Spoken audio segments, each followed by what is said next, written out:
न्योछावर दास और उनकी अद्भुत भक्ति की सच्ची घटना। दोस्तों, क्या आपने कभी ऐसी कहानी सुनी है जहां भक्ति ने किसी इंसान को भगवान के और करीब पहुंचा दिया हो? आज मैं आपको न्योछावर दास जी की सच्ची और प्रेरणादायक कहानी सुनाने जा रहा हूं, जिनकी भक्ति और त्याग ने सभी को चमत्कृत कर दिया। न्योछावर दास जी, जो नंद बाबा के परम चेले थे, उनका जीवन पूरी तरह भगवान को समर्पित था। लेकिन एक दिन जब वे भगवान के नाम में इतने मग्न थे कि कुएं में गिर गए, तब भी उन्होंने घबराने की बजाय इसे भगवान की इच्छा मान लिया और वहीं भक्ति में लीन हो गए। क्या आप सोच सकते हैं, 6 महीने तक बिना किसी मदद के केवल भगवान का नाम जपते रहना? यह भक्ति का वो स्तर है जो हर किसी के बस की बात नहीं।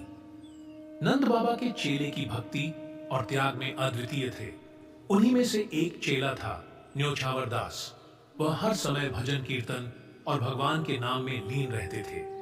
कुएं में गिरने की घटना, एक दिन न्योछावर दास अपने किसी अन्य चेले के घर जा रहे थे। रास्ते में उन्हें एक पुराना कुआं दिखा जो ठीक से ढका नहीं था। ध्यान भजन में मग्न होने के कारण उनका पैर फिसल गया और वे उस कुएं में गिर गए। जब उन्हें यह एहसास हुआ कि वे कुएं में हैं, तो उन्होंने घबराने की बजाय कहा, भगवान की इच्छा यही है कि मैं यहीं बैठकर उनकी भक्ति करूं। उन्होंने कुएं के भीतर ही भगवान का नाम जपना शुरू कर दिया। 6 महीने तक भक्ति न्योछावर दास कुएं में 6 महीने तक भगवान का नाम जपते रहे। इस दौरान उन्होंने भूख प्यास की परवाह नहीं की। उनका जीवन केवल भगवान के नाम पर टिका था। किसान और कुएं की हलचल 6 महीने बाद उस क्षेत्र के कुछ किसान अपने खेतों में सिंचाई के लिए कुएं से पानी लेने आए। जब उन्होंने कुएं के पास हलचल सुनी तो वे डर गए।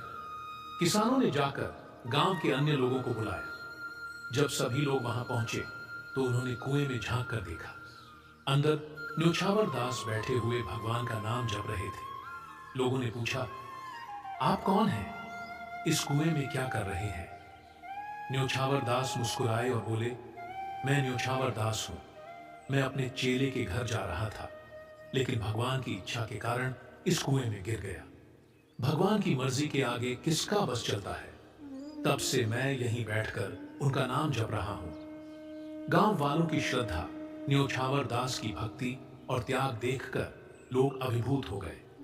उन्होंने कुएं से उन्हें बाहर निकाला और उनके लिए भोजन और पानी की व्यवस्था की। कुटिया वापसी गांव वालों ने उन्हें वापस उनकी कुटिया तक पहुंचाया। जब नंद बाबा को इस घटना का पता चला तो उन्होंने कहा, न्योछावर, तुम्हारी भक्ति ने भगवान को प्रसन्न कर दिया है। तुमने भगवान की मर्जी को स्वीकार कर अपनी भक्ति को एक नई ऊंचाई दी है। प्रेरणा और पूजनीय स्थल न्योछावर दास की इस घटना के बाद उनका नाम गांव में भक्ति और समर्पण के प्रतीक के रूप में पूजनीय हो गया। लोग उनके त्याग और भक्ति को याद करते हुए उनसे प्रेरणा लेने लगे। न्योछावर दास और उनकी अद्भुत भक्ति की सच्ची घटना। दोस्तों, अगर आप इस कहानी से प्रेरित हुए हैं तो हमें कमेंट में जरूर बताइए। क्या आप मानते हैं कि सच्ची भक्ति भगवान तक पहुंचा सकती है? और अगर आप किसी ऐसे चमत्कार के बारे में जानते हैं तो हमें भी शेयर करें। अगर यह कहानी आपको प्रेरणादायक लगी हो तो इस वीडियो को लाइक जरूर करें और कमेंट में बताइए कि आपको सबसे ज्यादा कौन सा हिस्सा पसंद आया। और इस तरह की और सच्ची घटनाओं को जानने के लिए चैनल को सब्सक्राइब जरूर करें। क्या आप जानना चाहते हैं कि न्योछावर दास जी की भक्ति के बाद उनके जीवन में और कौन-कौन से चमत्कार हुए और कैसे उनकी भक्ति का प्रभाव गांव वालों के जीवन पर पड़ा? इसका जवाब मैं अपनी अगली वीडियो में दूंगा, तो जुड़े रहिए हमारे चैनल के साथ। न्योछावर दास जी की यह कहानी हमें सिखाती है कि सच्ची भक्ति और समर्पण से ही भगवान के करीब पहुंचा जा सकता है।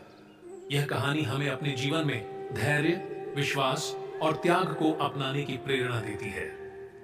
दोस्तों, वीडियो को ज्यादा से ज्यादा शेयर करें ताकि यह प्रेरणादायक कहानी हर किसी तक पहुंचे। कमेंट करके हमें बताइए कि इस कहानी ने आपको कितना प्रभावित किया।